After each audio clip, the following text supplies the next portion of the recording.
Добро вечер, почитувани гледачи. Вие сте со отвореното студио на телевизија Нова. Вечерва ваш домаќин сум јас, Билјана Василева Трендафилова. Нови 64.000 работни места. Просечна плата од 30.000, минимална од 16.000 денари. 100.000 денари месечна плата за докторите. Граѓаните очекуваат реализирање на ветувањата. Новиот владин кабинет најави промени и во даночната политика. Во студиото на телевизија Нова вечерва требаше да се одржи економска дебата со вице-премиерот за економски прашања Кочо Андјушев и првиот човек на Елем Христијан Мицковски. Иако Андјушев го потврди присуството, учеството на оваа емисија го откажа поради, како што вели, неодложни обврски. Токму првиот човек на владата, Зоран Заев, вети транспарентност и слобода на медиумите. Тој јавно во телевизиска дебата рече дека не бойкотираат ниту еден медиум. Не се работи за игнорирање, се работи многу често и за недоразбирање или откажување во последен момент. Кире Наумов беше присутен и доаѓа и уште неколку други луѓе. Точно е дека не сме биле секој пат застапени како што сме прифаќале покани од другите медиуми. Се надевам дека тоа во иднина ќе се коригира. Ние не бегаме од медиумите, сакаме да бидеме присутни заради тоа што политичарот има шанса повеќе да даде објаснување, макар од еден медиум повеќе со негова застапеност. Не бегаме од дебати, нема што да криеме и веројатно се работи за наши грешки во делот на менеджментот. Тоа е Центарот за комуникации на Социјалдемократскиот сојуз, кој што менаџираше со кадрите кои што сакавме секогаш да ги испратиме, дел биле кај вас, но знам дека имаше и причина да во одреден момент, во последен момент се откажат гости, не можевме да ги осогласиме ставовите, немавме исто ниво на компаративност, например, генерален секретар ако треба да пуштиме, пуштеа некој од пониското ниво на нашиот политички опонент и имаше и такви причини. Еве, да прифатам дел и наша вина, верувам дека во иднина тоа ќе се искоригира. Поканата за Андјушев и за останатиот тим во владата на Заев останува отворена и ги очекуваме во некоја наредна прилика во студиото на телевизија Нова. А вечерва со нас и со вас, почитувани, е Миле Бошков, прв човек на Конфедерацијата на работодавачи во Македонија. Бошков, добро вечер и ви благодарам што се озвавте на поканата да бидете вечерва мој гостин. Добро вечер и благодарам за поканата. Ке имаме можност во наредниот час да зборуваме за економските ветувања и програмата која што пред изборите и во текот на изборната кампања ја најавуваше Социјалдемократскиот сојуз, а во живо за економските политики и ветувања ќе анализираме и со мојата колешка Александра Спасевска. Александра, добро вечер и до тебе. Амбициозни се плановите на новиот владин кабинет. Очекуваат раст на економијата од 5%, нови работни места и поголема поддршка за домашниот бизнис. Како ќе ги реализираат овие оптимистички прогнози? Така е, Билјана, развој на економијата, како и поголема поддршка на стопанството е главниот фокус на економската програма на новата влада. Најавија раст на македонската економија во наредните години во текот на нивниот мандат од 5%. Најавија минимална плата од 12.000 денари во првата година од мандатот, додека до крајот на мандатот би требало минималната плата според новата програма да достигне 16.000 денари. Исто така во програмата е најавена просечна плата од 30.000 денари. За разлика од претходната влада, тие во новата програма на владата се предвидува и промена на даночната политика, односно наместо рамниот данок кој што се применуваше во изминатите десетина години, се најавуваат две нови даночни стапки, односно една даночна стапка од 10%, додека за оние граѓани кои што имаат поголем доход ќе се оданочуваат со даночна стапка од 18%.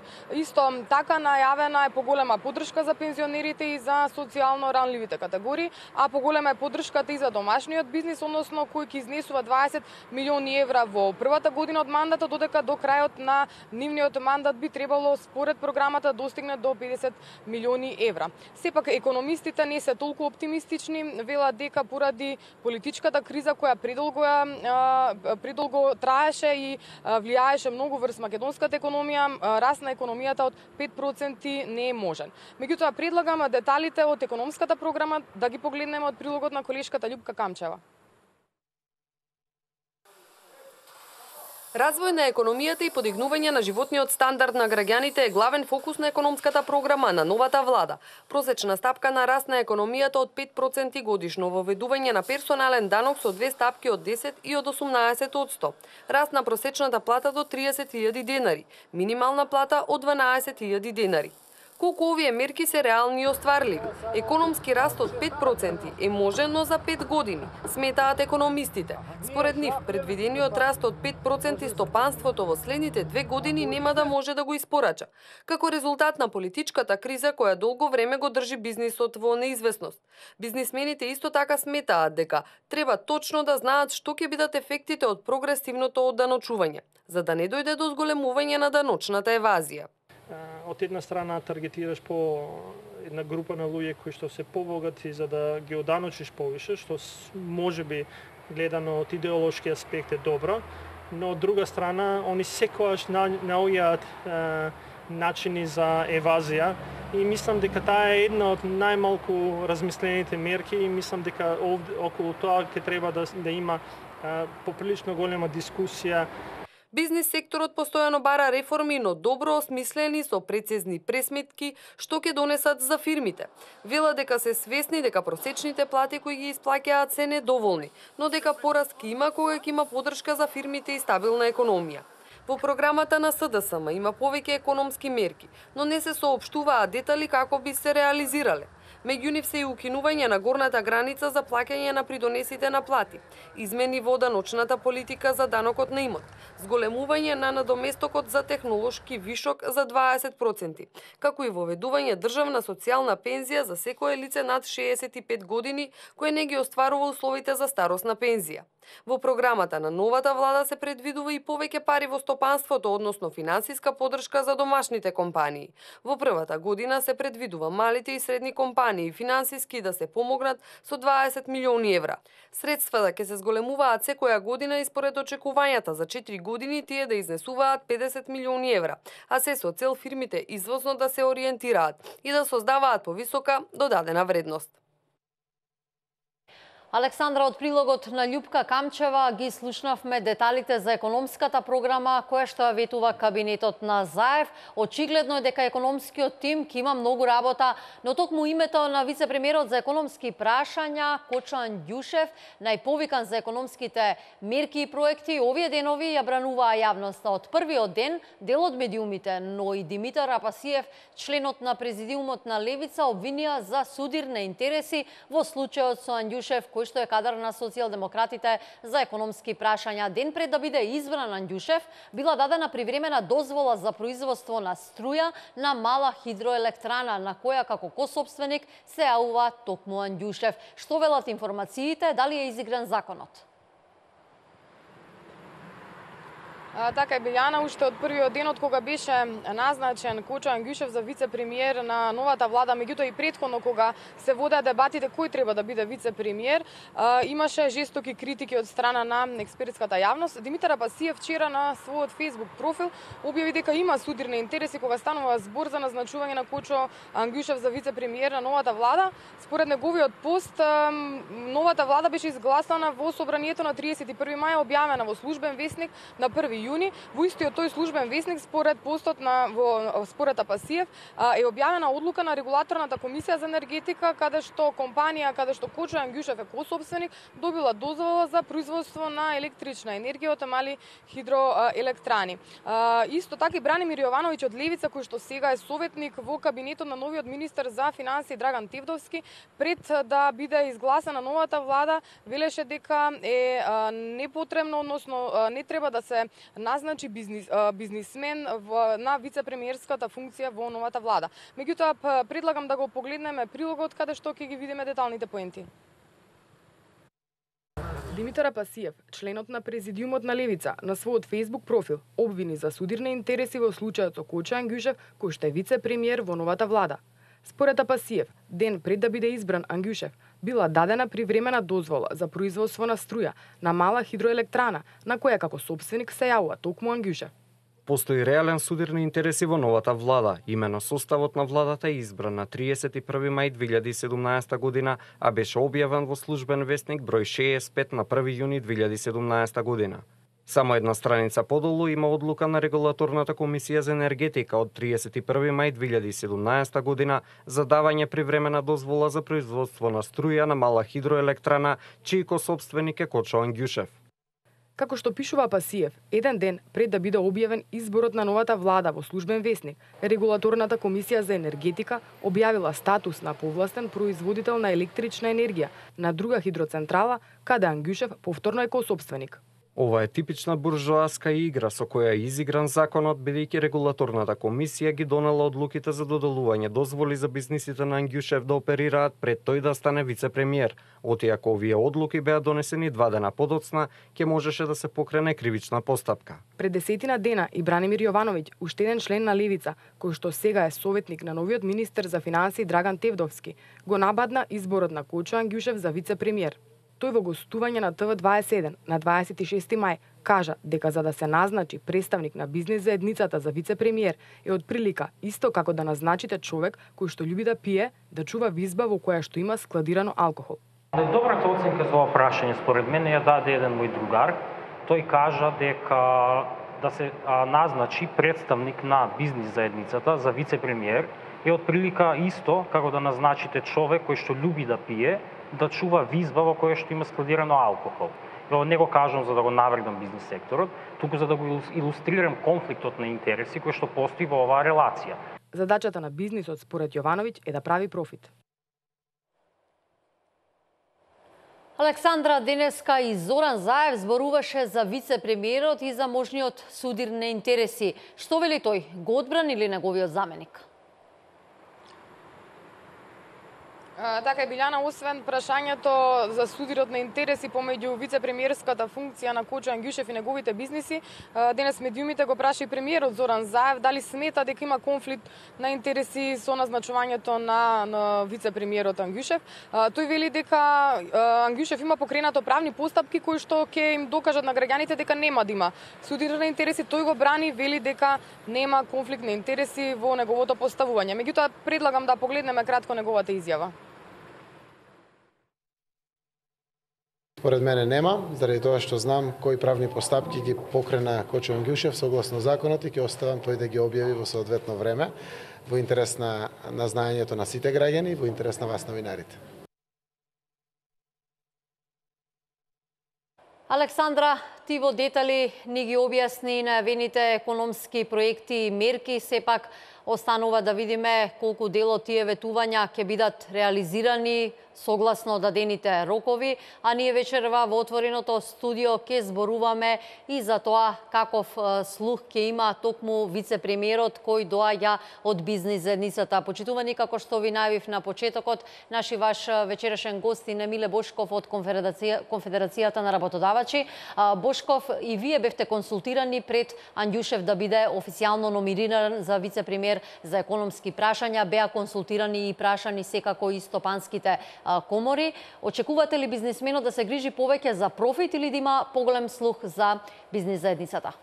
Па според оно што го најави и премиерот, а верувам и поради етиката и моралот и досегашниот животен и професионален тек на господинот Ангјушев, сметам дека конфликтот на интереси, односно дека повеќе ќе се грижи за политиките на владата и потикнување на економскиот раст, отколку нели за предходната професионална ориентација. Морам да додадам дека зата и бизнис заедницата и покрај консултациите покажавме разединетост, односно Стопанската комора го предложи, Сојузот на стопански комори го предложи Александар Зарков, Стопанската комора де факто го предложи господинот Кочо Ангјушев и Северозападна стопанска комора господинот Неби Хоџа. Да излезеа со заеднички став, ќе имавме и подобра клима на некој начин или подобар однос, иако нели односот сега се креира и диалогот се креира помеѓу владата и бизнис заедницата со некои си нови чекори и во еден нов интензитет, меѓутоа секогаш нели од една нормална етичка и на некој начин партнерска појдовна точка, може би требаше да бидеме усогласени со ставовите. Нашиот став де факто беше, согледувајќи ја оваа состојба, дека владата треба да излезе со професионалец, политичар или економист кој де факто ќе ги предлага политиките на владата, економските политики и ќе биде дел од политичкиот ешалон на владата. Меѓутоа, еве ова што се најавува е на некој начин можеби и расчистување сега на состојбите, но најважно е времето. И времето ќе покаже дали ние на некој начин сме во право или пак имаме состојби во кои можеме уште да дискутираме и да изнаоѓаме добри решенија. Економскиот тим на новиот владин кабинет предводен од Зоран Заев го чека прилично работа ако се земат во предивид и амбициозните бројки и програми, но и претходните економски резултати кои што ги книжеше ВМРО ДПМН. Ветуваат минимална плата од 16.000, а просечна од 30.000 денари. Кога гласачите, тие што им ја дадоа довербата, може да ги очекуваат реализирањата да се покажат на дело? Во едно одговорно општество во кој треба сите да бидеме еднакви, особено пак во креирањето на социјекономските политики, сметам дека сите имаме работа сега. Владата на некој начин, можеби за јавноста ќе треба и да објасниме суштинското значење на владата, дека не владее, туку дека управува. И ние сите треба да бидеме дел од таа, да кажеме, од тој систем и да ги следиме управувањата, меѓутоа како одговорни социјални партнери, не само работодавачите и стопанските комори, синдикатите, граѓанскиот сектор, локалната самоуправа, треба да дадат печат, беле и на некој начин придонес. Така да во овој случај не би ги препишал сите обврски на владата, туку на сите нам, дори и на медиумите, кои ќе треба одговорно да известуваат и да позитивните критики да ги истакнуваат, меѓутоа исто така и негативните критики. И кога ме прашувате за минималната плата или за просечната плата, зависи од сет на мерки кои ќе треба да ја потикнат економијата, за да можат работодавачите или бизнисот, за да може навистина да си дозволи да ја зголеми минималната плата. Ве прашувам затоа што доаѓате од Конфедерацијата на работодавачи и најдобро знаете како во изминатите години се движеше и растеше просечната плата. Точно е тоа. Добро што напоменавте дека е Конфедерација на работодавачи, бидејќи на некој начин ги издружува повеќето сектори, повеќето асоциации од разни дејности во Македонија. И мораме да кажеме дека во некои сектори, финансискиот сектор, информатичките технологии и така натаму, навистина бележат раст. И сега ќе се вратам на предлогот уште кога се донесе законот за минимална плата, дека ние моравме да се надминеме тогаш и да прифатиме, меѓутоа во ред, дека секторски мораме да ја разговараме минималната плата. Немаше да дојдеме до овакви состојби, бидејќи тогаш текстилот можеше да се задржи на 8, 9, 10, 11, 12, не е важно. Меѓутоа, другите сектори може навистина да си дозволат и да го зголемат нивото генерално на минималната плата во одредени сектори. И тоа ќе имаше на некој начин влијание и во образованието, ќе дадеше насоки.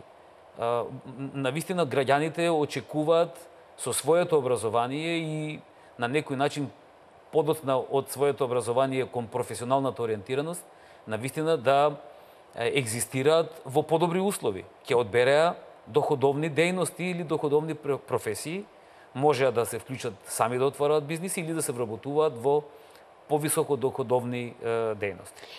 Прилично амбициозни се бројките и кога се споменува растот на бруто домашниот производ, оваа влада очекува раст од 5%, што е прилично различен од оној на меѓународните финансиски институции.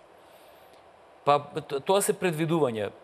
За мене, кога разговараме во нашата организација, сметаме дека без сеопфатна анализа, иако ова може да звучи како клише, сеопфатна анализа, меѓутоа без проекции, без на некој начин и откривање на сите болни точки во економијата, не можеме баш и така лесно да креираме или пак да ветуваме голем раст. Еве, пред некој ден разговаравме и за стагнирање или за нула раст, и тоа е дискутабилно. Затоа што се уште економијата треба, колку што ветува владата и колку што го објави во својата економска програма, треба да направи сет на ревидирани мерки, за да може да на некој начин да одговори со ветениот раст. Да, така и Народната банка денеска искажува благо забавување на економскиот раст, а секако за движењето на економијата, странските инвестиции, но и за промената на даночната политика ќе дискутираме вечерва во отвореното студио на телевизија Нова. По кусата пауза за реклами продолжуваме. Останете со нас. Почитувани, вие сте со отвореното студио на телевизија Нова, вечерва посветено на економијата. Анализиравме и изборувавме за економската програма која што ветува новиот владин кабинет, како ќе се одвива тоа и во регионите, што очекуваат и граѓаните на Охрид и Битола. Вечерва во отвореното студио ќе ни се вклучат нашите соработници, дописниците од Охридскиот медиум, но и од Битола. Ги имаме во живо Марија Чолаковска и Татјана Маленкова. Марија, добро вечер за тебе. Во студиото на телевизија Нова сме со првиот човек на Конфедерацијата на работодавачи Миле Бошков. Зборуваме за очекувањата и за минимална, но и за просечна плата, а ја начнавме и темата за економскиот раст. Новиот владин кабинет предводен од Заев најавува нови работни места, најавија и продолжување на политиката на странски инвестиции, кое што знаеме дека ја спроведуваше претходната владеачка гарнитура од страна на ВМРО ДПМН. Изградени се многу нови фабрики, а во Бунарџик и во другите градови веќе има светски фабрики кои прават бизнис и вработуваат огромен број на луѓе. И Битола има индустријска зона во која што има инвеститори кои секако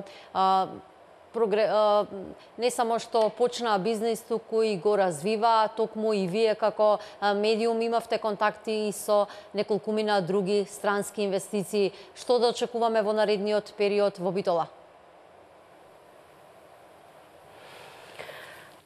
Токму така, Билјана, не само во Битола, туку и во целиот овој регион за кој ние како телевизија Мега известуваме. Во изминатиот период, во овие 2,5 години од како ние функционираме, сме известувале за повеќе странски инвестиции, за проширување на капацитетите, сме известувале за отварање на нови фабрики, меѓутоа имавме можности да разговараме со оние инвеститори кои најавија инвестиции кои ги очекуваме во текот на оваа и следната година.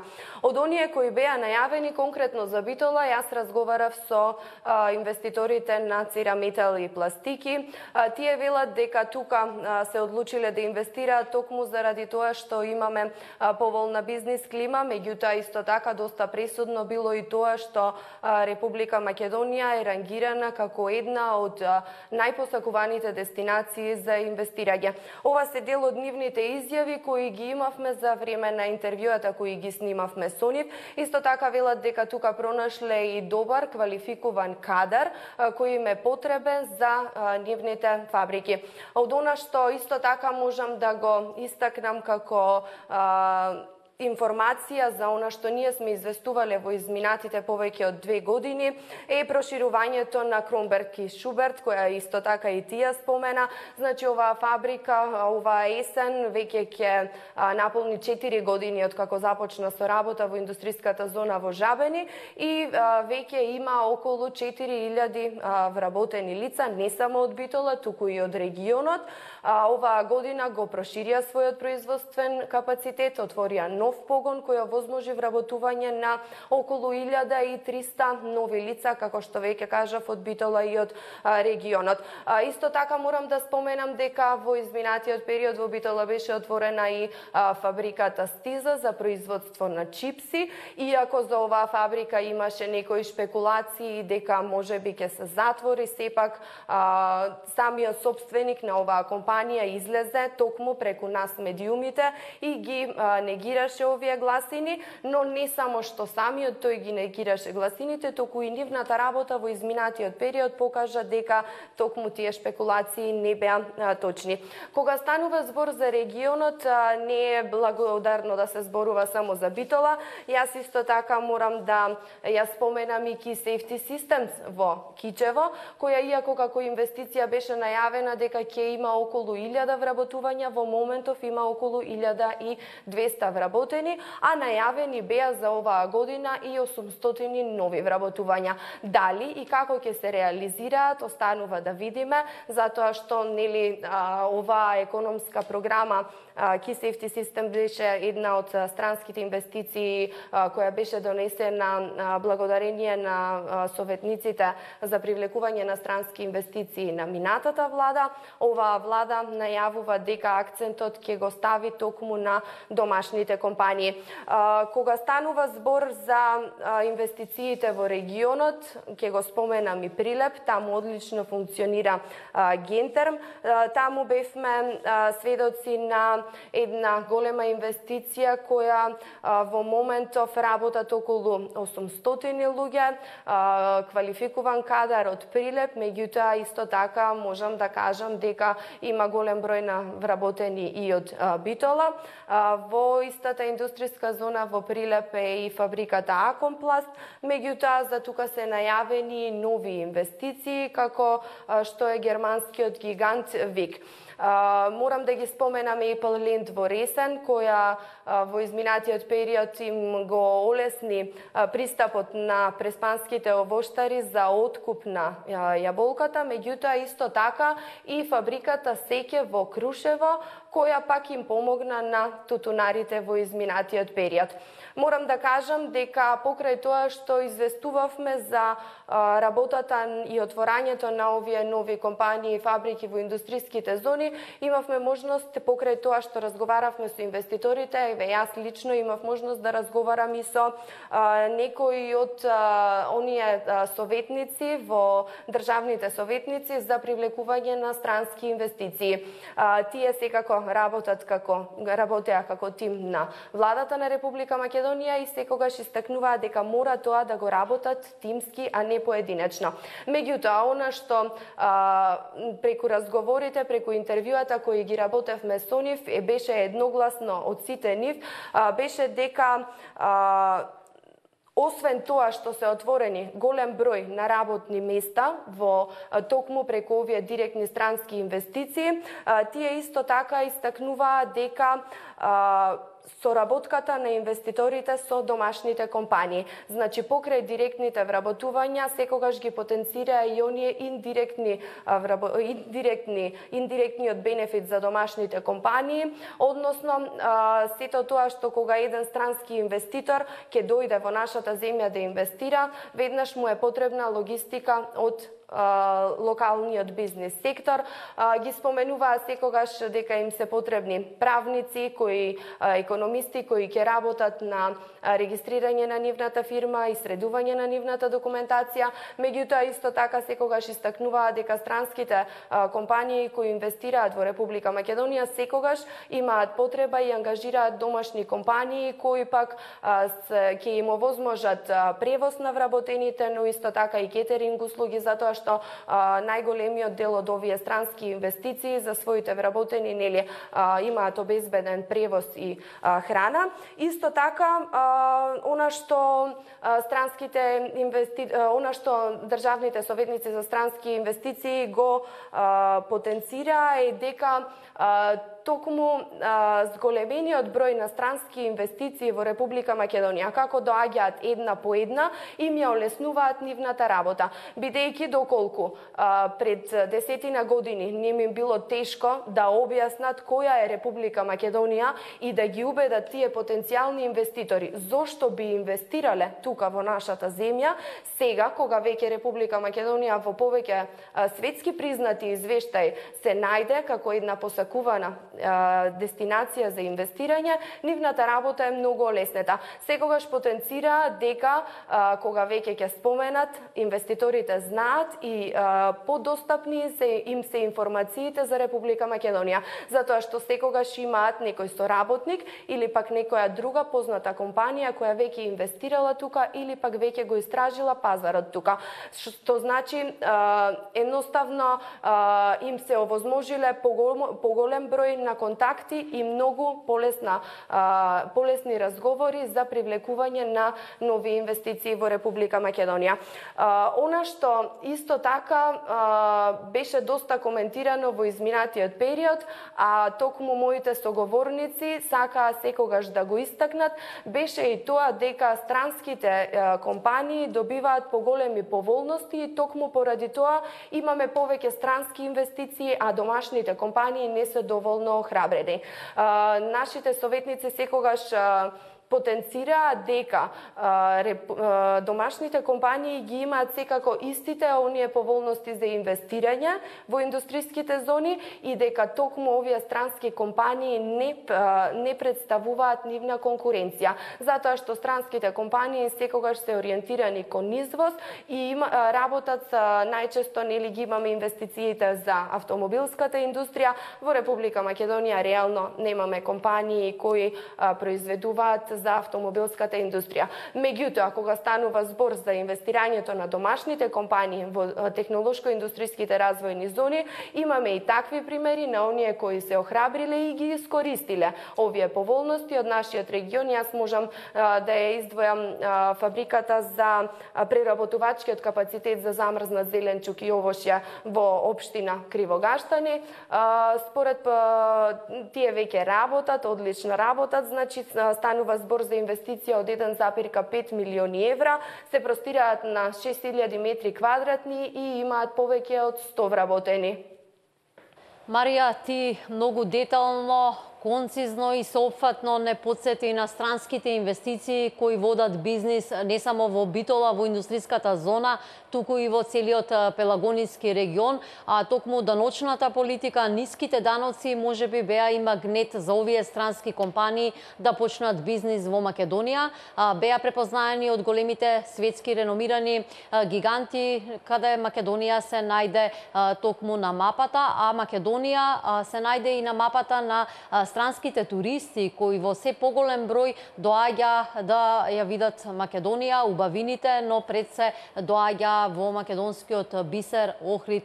Татјана Маленкова е нашата дописничка од Охрид, која имаме исто така во живо во ова вечерашно отворено студио. Татјана, каква сезона очекува градот со оглед дека туристите веќе од Холандија и од останатите земји уште во мај пристигна во Охрид? Да, Биби, јас само да се надоврзам на Марија, дека и во Охридско-Струшкиот регион има технолошка индустријска развојна зона, имаме две големи компании кои што навистина она што го најавува и го реализира, значи доста вработување се реализира токму во овој регион, но сепак нели нас најмногу не интересира туризмот, затоа што во изминатите години навистина имавме успешни туристички сезони и некако одиме секоја година се повеќе и повеќе во нагорна линија. 2016 година беше навистина прогласена за најуспешна туристичка сезона на Охрид. Јас само да кажам дека според статистиката која што е соопшти градоначалникот на Охрид, имавме 830.000 ноќевања само во Охрид, а 230.000 посетители сме имале во 2016 година. Оваа бројка навистина е голема и убава. Сето тоа вроди со плод сите они промоции кои што ги имаше Охрид и Македонија преку Агенцијата за промоција и поддршка на туризмот, но и преку локалната самоуправа. Тука да не забораваме да ги спомениме оние субвенционирани летови кои што од 25 евра на 65 евра се зголемија за привлекување на странски туристи од Израел, од Австрија, Малезија, Јужна Кореја, Италија, Франција и Шпанија, а од 25 евра на 35 евра за туристи од Чешка, Словачка, Унгарија, Полска и Романија. Ние ги добивме првите гости традиционално, си ги пречекавме нели на 2 мај од Корендон, пристигнаа првите преку Корендон холанѓаните, на 10 мај преку Туи и Аркефлај, значи, но не само тие, континуираме, имаме гости во овој период. Веќе ја немаме она туристичка сезона само од 2 до 3 месеци, туку е многу поголема. Сето ова вроди плод, нели, можам слободно да кажам, она што го правеше владата на Република Македонија континуирано континуирано нели работеше на привлекување на туристи. Јас искрено се надевам и ќе биде нескромно доколку ќе кажам дека од владата сегашна на Република Македонија очекуваме во најмала рака да го продолжи она што беше започнато, а ќе биде и нескромно нели доколку очекуваме и нешто многу повеќе како охриѓани кои што нели живеат од туризмот, да се надеваме дека ќе продолжи да се работи токму во оваа линија. Нели, само некоја статистика во моментов би сакала да кажем, или она што се работеше во изминатиот период, нели, досега преку Охридскиот аеродром ни доаѓаат гости од Базел, од Цирих, Лутон, од Белгија со туроператорот Томас Кук, од Израел преку туроператорот Аркија, потоа имаме авиолинија од Белград Охрид Белград, а преку Белград токму преку оваа линија ни доаѓаат и од Соединетите Американски држави, нели, туристи, а од 22 јуни ќе почнат новите чартер летови да ни доаѓаат од Полска. Значи, ова е како ново. Охрид е раздвижен и во овој период од годината, значи имаме гости, веќе кажав од 2 мај, нели, организирани групи, но ги имаше и многу порано. Не само оние кои што беа најавени и организирани, кои што ги чекавме на Охридскиот аеродром. Би сакала да напоменам дека во летната сезона за 2017 година, се повторно ќе се надоврзам на она што беше сработено досега во изминатиот период, најавите се дека во 2017 година на Охридскиот аеродром Свети Апостол Павле очекувани се да слетаат 183 авиони од Амстердам со авиокомпаниите Корендон и Туи, кои што ќе донесат преку 28.000 холандски туристи кои што ќе го поминат одморот на Охридско-Струшкото крајбрежје. Во исто време од мај до октомври 2017 година со сезонските летови пак на Охридскиот аеродром се очекува околу 2000 патници од Брисел со Томас Кук, потоа 2300 патници од Белград со Ер Србија и околу 2600 патници од Тел Авив со Аркија. ТАВ Македонија нели ги заврши првите 3 месеци на 2017 година со 7% зголемување на бројот на патници, само за потсетување дека достигна рекордна бројка од 369.177 патници на двата македонски аеродроми. Да напоменам дека и околу првомајските празници во Охрид и во Македонија преку една туристичка агенција од Охрид како домакини имавме туристички работници кои што ни дојде од Хрватска, Полска, Италија, Англија, Јапонија, а имавме дури и сопственичка на туристичка агенција од Обединетите Арапски Емирати, дека ќе имаме гости со голема веројатност, може да се каже и од Дубај. Сето тоа ќе ни помогне и она авиолинија која што имаме Скопје Катар, Скопје. Така да се надеваме со оглед на тоа колку беа воодушевени, нели, на телевизија Нова одеше овој прилог, повпечатоците, нели, кога го видеа Охрид, беа воодушевени и туристичките работници од овие земи кои што премногу ги споменав, да се надеваме дека во иднина ќе ги имаме и овие гости во Охридско-Струшкиот регион. Значи, најавите се тие Охрид бележи навистина успешни туристички сезони изминативе години. Уште еднаш ќе кажам, сето тоа е благодарение на работата која што имаше Агенцијата за промоција и поддршка на туризмот, но и локалната самоуправа. Се работеше на секаде, еве во пролетва и градоначалникот на Охрид имаше промоција на Охрид и во Москва. Така да веќе за во септември или октомври, значи датумот се уште не е прецизиран, очекуваме прва група на новинари, но и туристички работници од Русија кои што ќе дојдат во Охрид. Така да веќе надписи во над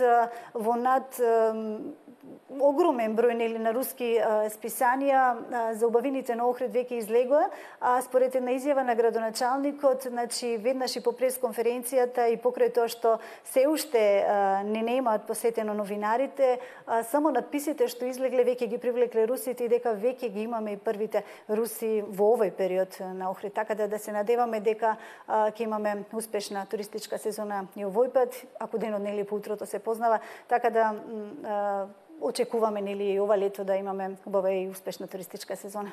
Татјана не подсети на посетата на странските туристи кои доаѓаат и со чартер летовите во Охрид на крајбрежјето, а секако и за статистиката која што бележи раст на туризмот. Татјана Караџовска-Маленковска и Марија Чолаковска од Битола и Охрид вечерва беа дел од отвореното студио на телевизија Нова посветено на економијата. Ви благодарам. Почитувани, останете со нас, за кусо продолжуваме со разговорот. Бидете со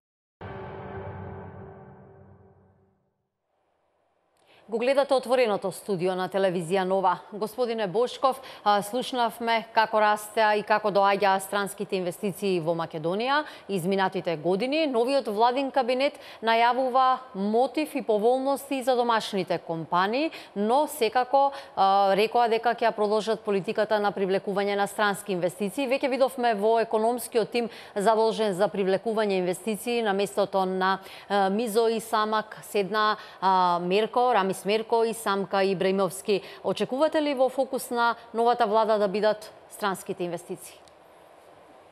Мора да бидат, така кажано, без да сватат гледачите дека сега наредуваме нешто, бидејќи се сметаме за одговорни партнери. И кога напоменувам одговорни партнери, треба да кажеме дека новите мерки треба да бидат во интерес на сите граѓани, на компаниите, на економијата во Македонија, меѓутоа и на социоекономската стабилност, на социјалната сигурност.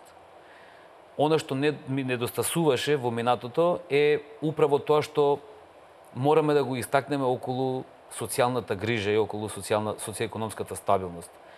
Овие компании се мултинационални компании кои сега инвестираа во Македонија, кои на некој начин веќе стопанисуваат во слободните економски зони. И ми недостасува гласот на синдикатот за да може да ги потикне кон почитување на човековите права во рамките на бизнисот. Односно, уште подобро може македонската економија, македонскиот работник да биде задоволен, кога ќе има, бидејќи мора да знаеме дека и македонските работници покрај стекнатото образование, формалните и неформалните вештини и знаења, имаат и своји иновативни вештини, можности, капацитети и така натаму, можат да придонесат.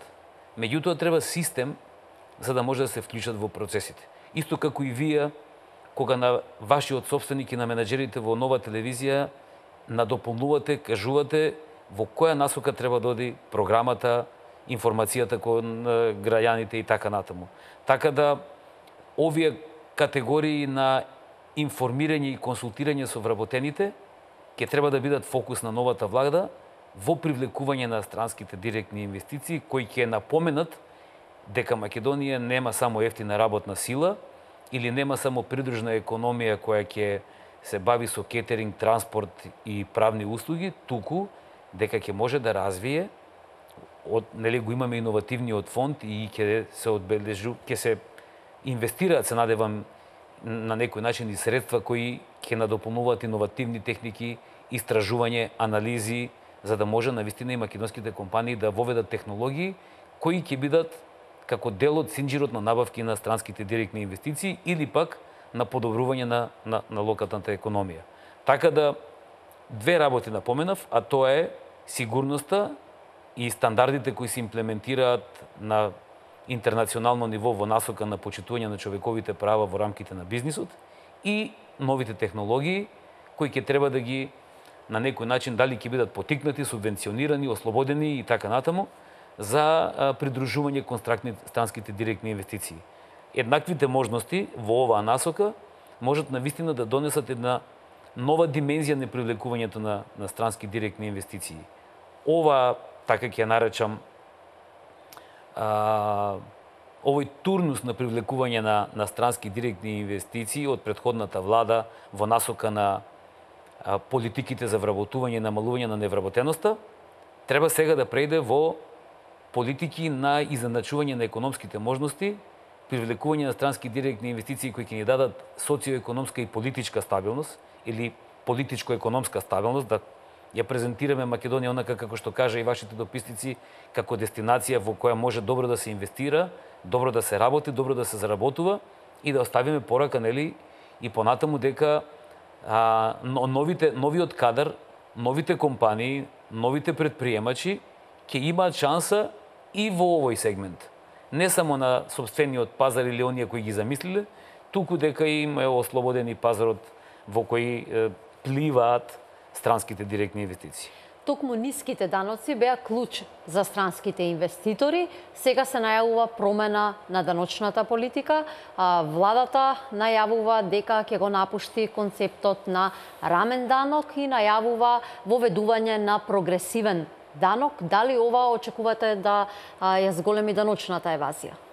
Во оваа емисија не можам да ретерирам за она што го разговаравме пред едно 7-8 месеци, кога ние се консултиравме во Бизнес конфедерација и рековме дека еднакви можности за сите. И тие кои заработуваат 100.000 денари, милион денари, 3 милиона денари и така натаму да не ги набројувам, тие си го знаат нивото. Она ниво на рамен данок за нас беше лесно преспетлив. Сега прогресивното ниво на оданочување може да произведе даночна евазија, непослушност, меѓутоа се надевам дека новата влада добро осмислила како системски ќе го следи тоа.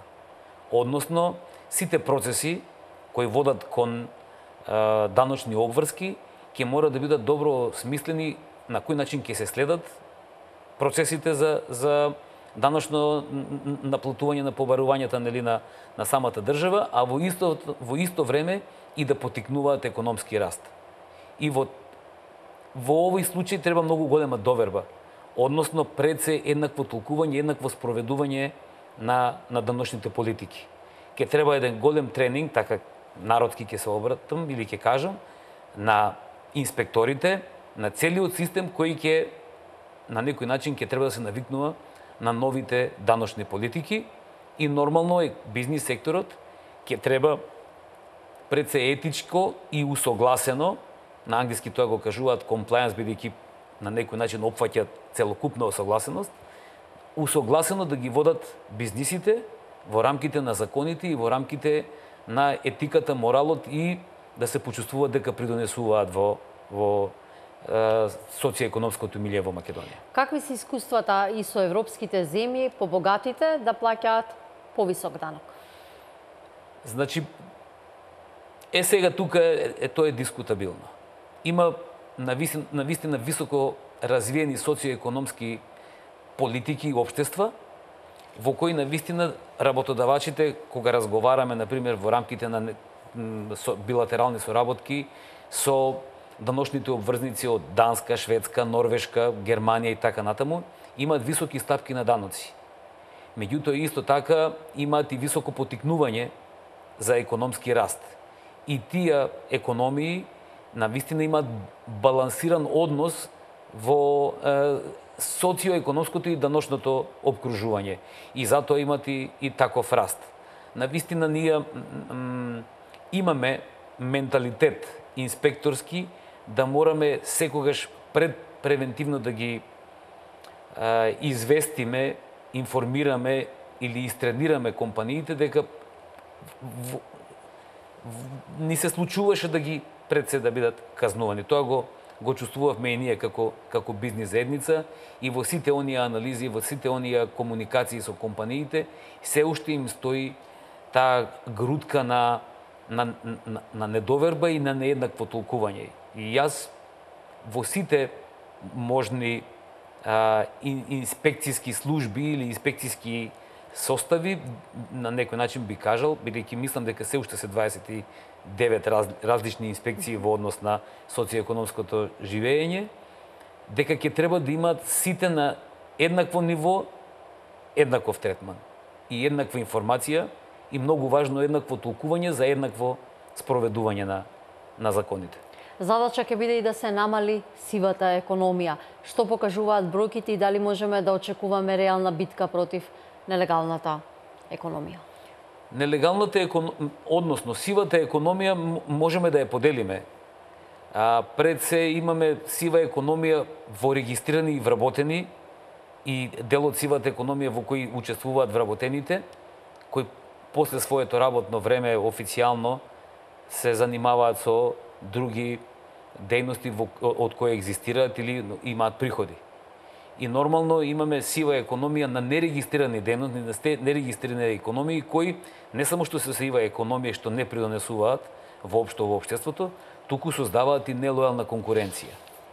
И повторно ќе се навратам на претходното, дека ќе треба добар систем на контрола. И таа контрола ќе треба да биде спроведена на квалитетен начин, иако веќе имаме сет на мерки и закони кои би требало да ја сузбиваат сивата економија, меѓутоа сметам дека ќе треба пред се глобална дерегулација или продолжување на регулаторната гилотиња. Можеби новата влада ќе нарече на друг начин, меѓутоа тоа не е важно. Важно целта е да биде да имаме помала регулаторна обврска за водење на бизнис. Значително се подобри бизнис климата во Македонија изминатите години, ако анализираме испрема она што го покажува светските финансиските меѓународни институции според рангирањата и на Doing Business. Точно е тоа.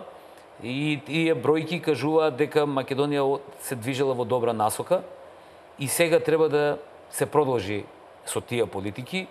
Нормално новата влада има свој нов начин на креирање на економски политики за потикнување на економски раст. И може да се случи ние да имаме и подобрување на рангирањето на економијата или водењето на бизнис на Македонија во светски рамки, меѓутоа може и да не биде толку очекуван тој раст или тоа рангирање на тоа високо ниво.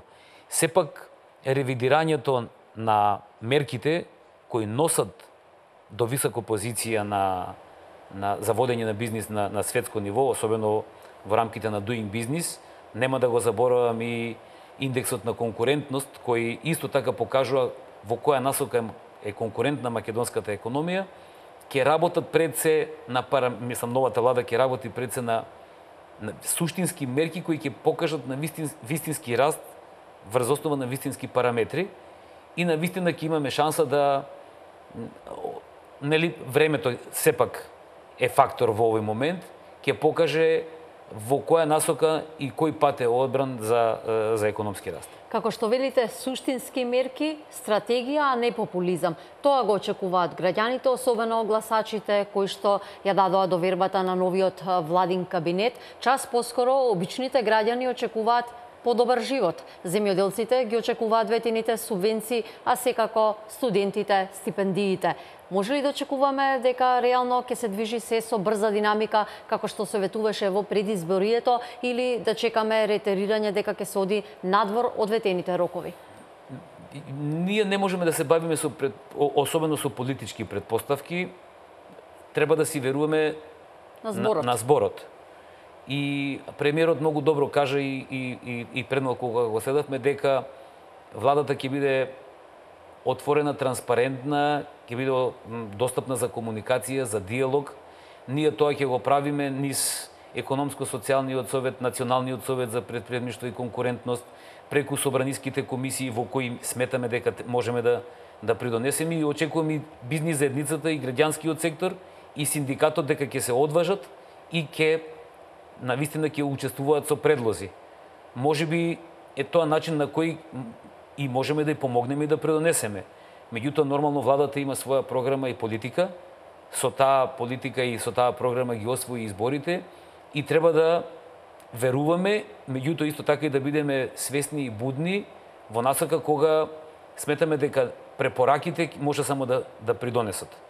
Односно, како дел од бизнис заедницата, сепак ние не се бавиме со бизнис, туку се бавиме со политичка економија и се бавиме со бизнис предлози, кои може да донесат навистина подобрување во социјекономското живење во земјата и сметаме дека низ диалог може да се ветувањата да се исполнат или пак да се ревидираат доколку навистина